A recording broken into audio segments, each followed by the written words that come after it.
What is up, everybody? Mark on the mic here. I have repeat guest, but it's been a while, Mike. I got Mike Tassoul across from me here today from our consumer sales department. If you've called into Vortex, you may have talked to Mike before. It's likely. Yep. You answer a lot of phone calls, Mike. We do. Yep. Thanks for doing that, man. Yeah. Topic today is kind of it's bow sights, but we're picking a part. We're picking a part of the bow sight, the bubble level. Bow sights are pretty complex these days. These days, Mike. Yeah, they've come a long way. Many of my bow sights in my personal bow history, they didn't have a bubble level on them. Yep. Yeah. Now they oftentimes do. We got a couple examples here in front of us. If you're watching on YouTube, I've got a CBE sight on my bow. Really like it. It's got a bubble level. I think you have an Excel here, Mike. Yep. A little bit older Excel. I've had for a number of years now. Still kicking. Yep. What's going on with bubble levels? Why do our bow sights oftentimes have bubble levels these days? It's a good question. I mean, you see it a lot of long-range rifle shooters running bubbles on their scopes. Same reason as what you would run one on an archery sight. Basically, you want to keep everything in line to eliminate the left-right misses as much as possible. Gotcha. And I'm going to back up here. You used to do a fair amount of target archery. Yeah, mainly on the local level, but yeah, I used to shoot quite a bit of 3D archery. Used to travel around the area. We have a lot of great shoots in this area, so used to shoot quite a bit. And you do use your bubble level at these shoots? Every shot, yeah. That was going to be my next question. How often should you be checking your bubble level? Yep. I built it into my shot process. I used to shoot at a club up in Baraboo. That's about an hour from here. Their practice range is not level. So they actually have, and it's not a huge slope, but they had enough of a slope that when you shoot at their 40-yard bail, you would see a difference. So you learn pretty quick that you need to really put that into your shot process. Gotcha. And so you're saying it's primarily affecting your left-right then? Yes. Yep. Gotcha. What sights like the one that I have on my bow here? You got a lot of axes. You got your first, second, third, right?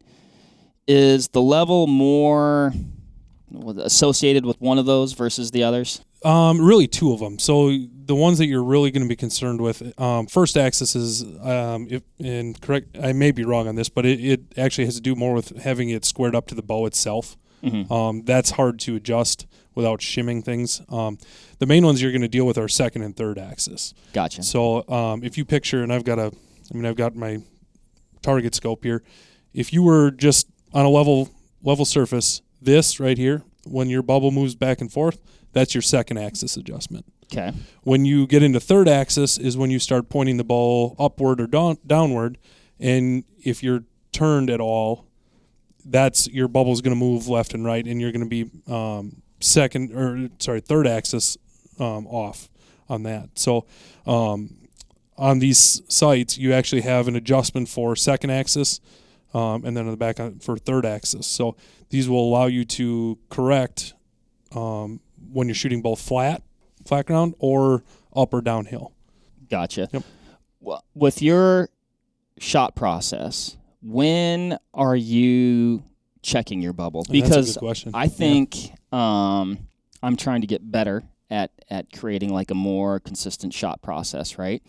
And being, I guess, like cognizant, all the way through. But when things are happening fast, maybe you got a buck and he's sneaking through the timber, or he's chasing a doe and you're trying to make him stop, or you got a bugling bull and it finally hits that gap. Things are happening fast.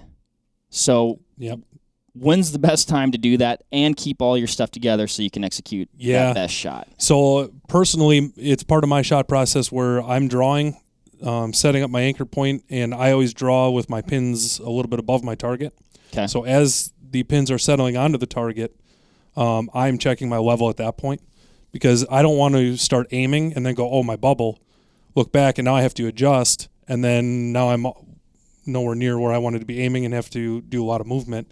So as my pins are starting to settle onto my target is when I am checking my bubble. If it all looks good, then it's strictly aiming from there in my head. That's all I want to be worried about. So it's right before I start actually focusing on aiming is when I check mine. Okay, that makes sense. Because, I mean, in my head, it's like, that's my word. It's like when I'm ready or getting ready to shoot or trying to aim, I don't want to leave what I'm doing there. Right. Yep. Exactly. You got a couple other tools here as well, or at least one. So this first one, what's this one here? So this is how you would actually check to make sure your bubble is correct. This is a tool. This is made by Hamsky Archery Solutions. They do have a newer version of this. This is their first generation. Essentially, this will go on, and I'll show you. I've got my target scope here. So this would actually pin right onto a flat portion on your sight, whether that be like the bar here. I'll put it on this part because this is flat. Anything that you can get so that it is going to hold in place. So you can picture this, and this can be used for pin sights or a scope sight. So essentially, to get your second axis set up, your goal is to set the two bubble levels to be the same. And this one's probably off right now. It's sitting crooked on here. That's probably why. So the first step would be setting your second axis. So getting the two bubbles to line up together. Gotcha. Once you get that, at that point, then this tool can actually be used at full draw, which is nice to check your third axis because you can actually put torque into the bow, or everybody's going to put torque into the bow of some degree. This will actually account for that. So when you have it at full draw, you would have a level, a lot of folks that use like a door jamb, something that's plumb. You can check it or even just set a level up against the wall. And you're going to use these two pins at that point to actually line up with that level object. You're going to go down at least a 30-degree angle. And when those two pins are lined up with your level object, if your bubble is not lined up, it would need to be adjusted. This one adjusts a little bit different than my hunting sight, even though they're both Excels. To adjust third axis on here, there's a screw, and then it's got a little bit of adjustment. My hunting sight, you're actually loosening this screw and adjusting the bubble itself. Gotcha.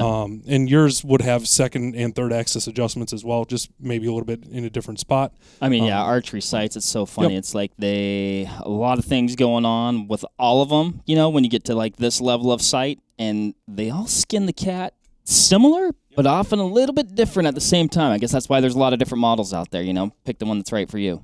Yep. So. Very cool. Very cool. I mean, it doesn't seem at the end of the day, so